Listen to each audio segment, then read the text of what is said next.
everyone, this is Flammy. I'm back. I'm recording this about 15-30 minutes after session number 3. And here we are with another attack on our base. This one, as you can see, was 2 minutes and 3 seconds ago, so much more recent. Looks like we also won this one. This guy was at level 18, so only 2 levels higher than us. We got plus 15, which I think was a bit less than the previous one. Yeah, previous one we got plus 31. Oh, never mind. This is a boring attack. So, this is the one you can see here. He did one barbarian. What this guy is doing is he is dropping in trophies. He is trying to maintain a low trophy count. So, if we come to his base, we'll probably see that he is, in the last 2 minutes, probably already dropped, maybe even to 0. Yep, he's at 1 trophy. So, this is something interesting to talk about. So, this is a strategy some high-level players use. Well, not even high-level, because obviously this guy's 18. You intentionally lose trophies because it is not very competitive at the bottom of the count.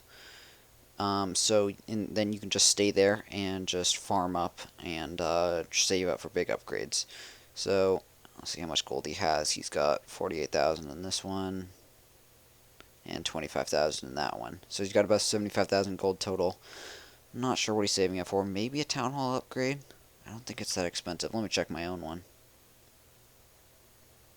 Oh, 150,000. You can't even build it yet. Maybe saving it for a town hall upgrade. Quite possible. So, that's what he's up to. Shenanigans, basically. Okay, there's a few other things I want to talk about. So, maybe after watching the last video, you saw me attack, you saw me fail attacking, and you've been like, Flammy, why can't you just instantly beat everyone? I mean, sure, you've got a new account, but like, can't you like look at these people's bases and be like, oh, we can take this one, no problem, we'll just attack in this way? Well, yes, I did have a level 54 account, so I have plenty of experience, but the problem is that experience is mostly at the high levels, so I haven't actually played at these levels in about 2 months, since my account was back here maybe in late August. So I actually don't really know if a level 2 cannon can one-hit a level 1 or level 2 archer. And it turns out it can one-hit both from our previous experiences. So the end result is I'm sort of new at some things of this game. I have to relearn some details, but I know how things like the unit AI works. That doesn't change as you level up. Okay, so that was I thought we were going to expect that attack, but we're not going to do that now because clearly that was not very interesting. So let's go attack some bases.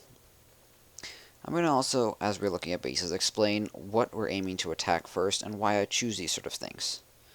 So, another new base. We're probably going to have a couple of these to get through. What we're going to attack first is their defenses. We don't really care about everything else. Okay, this is a terrible base. It's also a very interesting base. So, this resource, the collector or storage, the elixir, is very high level.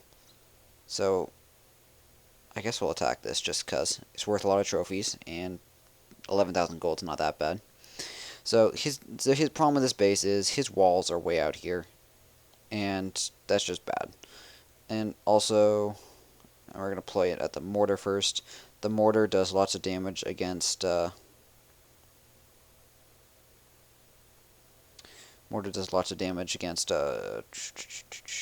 hard to think while placing units, you know. Mortar does damage versus grouped up units, so we take it out first. Otherwise it might be good against the giants. Place some archers, a bomb, a spring trap. So that one archer set off 2 spring traps. The other archers were hurt by the bomb, so that was pretty good. If this archer tower was one back, these archers spawning out here wouldn't actually be able to kill it. Good to know. He should have put it one back. So see this like white area in here? I can spawn units in here, which basically means there's no point in having this wall here. That's what sort of I meant by terrible base before. I think this giant's going to die, but I think these archers will kill it and then be able to steal all the gold, which makes me happy. So this turret barely died, so clearly we need better giants because the giants are dying pretty easily. I'm not used to that happening so much.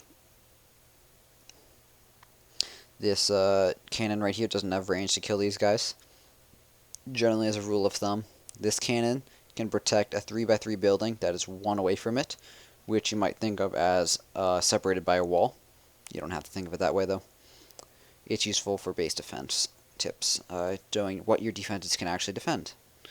So, we destroyed the town hall, so despite us only being at 33%, destroying the town hall is 1 star.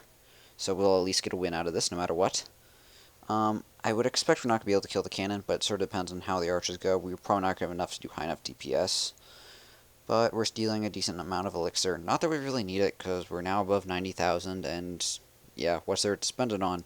As you noticed, we sent both our workers off on long tasks. Long being 2 hours and 6 hours, if I remember correctly, which honestly isn't that long compared to later in the game. So in my level 54 account, before I switched over to this one, pretty much every construction was going to be in the range of 2 days to 5 days, I guess. Yeah, it's pretty accurate. Which basically means your shortest construction is that long, which sort of is annoying. So we barely missed out on getting 2 stars. So because we only got 1 star, that means we get 1/3 of this 40 trophy count. So that would be 13, 14-ish. So we'll surrender because we're not going to play the wall breakers, and we get 13 trophies. We also got the vast majority of the gold, because remember he had 11,000 gold, and we got 10,000, and then a whole bucket load of elixir, which we don't really care about once again.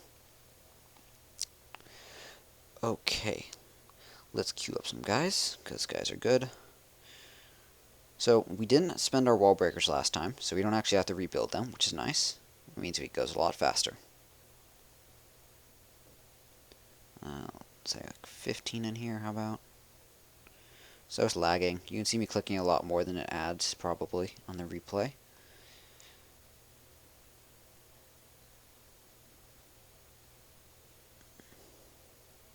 And was it 59? 60. Okay, so if we complete that, that'll be exactly full. Okay, so here's a good little tip. So mortars, they can fire from units that are 4 away to 11 away, which means they can't fire if you're closer than 4. So what does this mean? That means that's that red ring right there. You might have also heard me mention in the previous video that archers also have a range of 4. So we can use this mortar as what I call the Mortar Measuring Stick. So we can take this guy, drag him around, and hey look, that red circle is coming with us. So if we hover this right here, what does this tell us? This tells us that, so I'm not going to be able to click, but it tells us that, I'll drag the mortar there actually, I guess. An archer standing right here can shoot this cannon. Because it's hovering right over it, this range 4 shows all the maximum range an archer can stand to fire at this cannon that's underneath this mortar. We can't actually place a mortar here, obviously, but the red range shows the effective archer range. So I bring it back here, and you can see exactly what I mean by the buffering walls before. So you see that the red ring stops at this outer buffering wall, which I'm about to select right here. That means that archers would have to stand there to hit us. Well, us being this level 2 mortar. It looks like we also might be able to get away with having this wall be 1 shorter, which doesn't really change much, but it would save us walls. So as you can see, it doesn't look like this red ring extends out beyond where that wall was, so we could get away with that. Although I think I'll leave it there for a couple of reasons. This is getting a little nitty-gritty. I was sort of talking to something about this, about unit pathfinding in the previous video. So if, say, we turn this wall to right here, and then we go use this as like an extra buttress over here. What's the problem now? Well, these walls are weaker, but we could upgrade them. That's not a problem. But say a giant was spawned right here, where I'm tapping. Well, if they came and attacked right here, that is a problem. Why? Because this one wall lets them attack this and attack this archer tower, which I just moved. I mean, that's not really an issue. I mean, if they break in over here, they can do the same thing. They just attack the archer tower, and then this is connected to the mortar, right? That's not an issue, you say? Well, it really is. Because the way that these walls, which I've called, I think in video 1 or 2, I called them funneling walls. This lets them bypass, attacking this and destroying this, lets them bypass the funneling walls. So they'd break in here, they'd kill this, and then they'd come over here and hit this spring trap. They would get to avoid this spring trap, which I don't want them to be able to do. Hope that makes sense. That's sort of why, even if I could tighten that up a little bit, I'm not going to. Also, I could, like, say, do this right here. Right there. That's the same thing, so the red doesn't get in. They can't attack this corner wall that I was talking about, but there's no real advantage or disadvantage to this either way. Is there an advantage? No. It's basically the same. In the very, very unlikely situation that one of the walls was destroyed, that like by a bomber coming in, it there's a chance that this would be slightly weaker, but that's like literally 1 in 10,000 attacks. Pretty irrelevant. Also, having this big gap in here with a bunch of spaces, I think there's like 5 spaces, yeah. So this gap between these walls where I'm clicking, that spot looks sort of scary. Like, people might think I threw traps in there or something if they don't know how skilled I am at placing stuff down. So I'm going to leave those holes there. So they might think, oh, bombs are in there, oh, spring traps are in there, we're not going to attack through there. Okay, let's see how our training is doing. Oops, wrong one. I keep doing this on video. Sorry about that, guys. Okay, this is 4 minutes out, so... Okay, I'm going to cut this section, the video section out, and so this will all be in one video, but starting in a second, it's going to snap to when we're ready to attack. See you guys soon. Okay, everyone, so welcome back. We got 20 seconds till this last unit finishes up, this giant right here. So I was just going to take a second and talk about my base and defenses once again. So I talked briefly earlier in this video about how we're going to target the defensive structures first when we attack someone's base. So what makes our base so good is because you can't attack the defenses very easily. So let's say you've got our standard army composition: giants, archers, barbarians, goblins, whatever you want, a little bit of each. So you can do whatever you want, basically. So say you want to destroy these structures. What's the problem? Oops. What do you want? What's the problem with getting in here? Well, the first problem is you got all this crap out here. And all this crap out here is exactly intended to stop you from placing archers to kill you from over the walls. That's what the real benefit of having all of these guys out here. I mean, sure, they could steal our elixir, but I'd rather have them steal our elixir than get in here and kill the cannons and then steal absolutely everything. That's how I see it. They also in our base, we got these walls to separate giants from just walking through, destroying one, and then continue on to the next, and the next, and the next. They got to destroy some walls in the middle to get from the left side to the right side, or bottom left to top right. And finally, these walls and everything, they don't have any spawn point breaks in them. So I'll zoom out a little bit, and I'll move some buildings. And when you move a building, you see this white line that appears around the outside? I'll just keep moving it so you see it. It's all around the outside. It's one larger than every single building out here, and every single wall, and every single, everything, basically. What that is that's the red box when we're attacking an enemy. That's the can't spawn in here area. So you'll notice we don't actually have any white holes in our base like that guy did before. So you see, like, right here on the right side where I'm moving this mine, like, you could spawn right there where I'm tapping. The last guy's base we saw had, like, he had a huge wall. Like, his walls, like, you might think were used way more efficiently than mine because they covered a much, much bigger area. Well, the problem was he couldn't fill up the entire inside of that with the buildings. So I was just able to spawn right on into it with some of my archers. So, I mean, what's the point of having walls if, like, the enemy starts behind them? Nothing. Come on, guys. Really? So, okay. Army's now full. That's why our base is good, I think. I know. I'll say I know for that one. I'll stop being modest. Okay, let's look at these sort of guys. Ooh, that's a good resource count. Okay, this guy is pretty good with base defense. Like, couldn't get to the mortar straight away. Level 16, so he's equal to us, but decently well upgraded defenses. None of them are under construction, which means they would all fire back. He also has his clan castle rebuilt. I'm gonna skip this.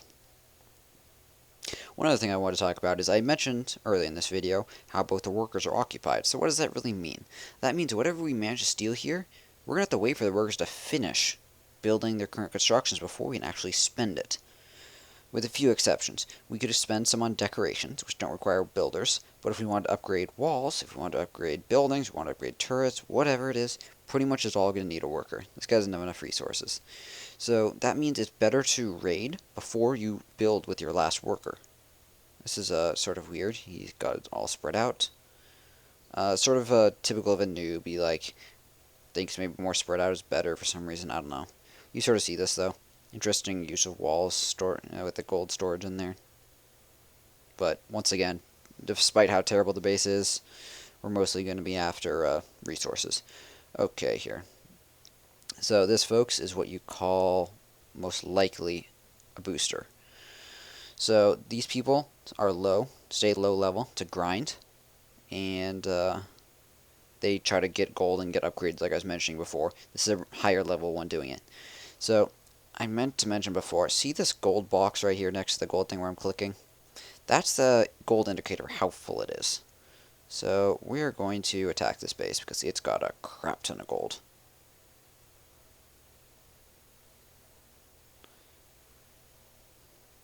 And it's also got a crap ton of elixir, but we don't really need elixir. So whoop-de-doo for that. Interesting, this guy also only had 2 defenses. I don't see any in the corners, which means he probably destroyed them before they removed the sell button in the last patch. So he's probably been boosting for a while, which is sort of interesting to see. I guess I'll put down the goblins to help out. This isn't going to be a problem to destroy this base. I'm just going to put these down for good luck.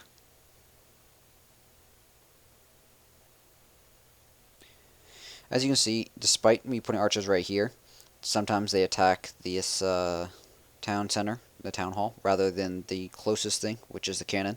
There's a little bit of randomness to it. You can also deploy units by holding. I generally don't do that, as you'll notice. I'll do this sometimes if I, like, say, want to deploy all of the rest of my archers, all 10 of these that I currently have selected, I will hold it down. But if I only want to deploy some of them, I generally just tap so I don't over-deploy. So in this battle, I mean, this is sort of a silly battle, but it sort of gives you an example of damage and DPS and how they move.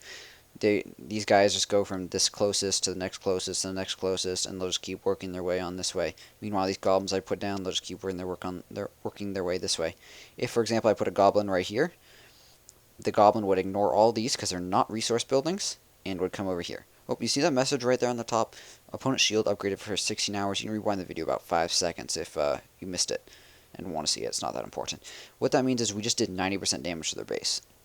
So if you get defeated, which you haven't yet been, there's 2 things that happen. One is you'll get a shield, period. You get the first shield when you get 40%, which actually means you can get a shield without being destroyed, which is pretty friendly.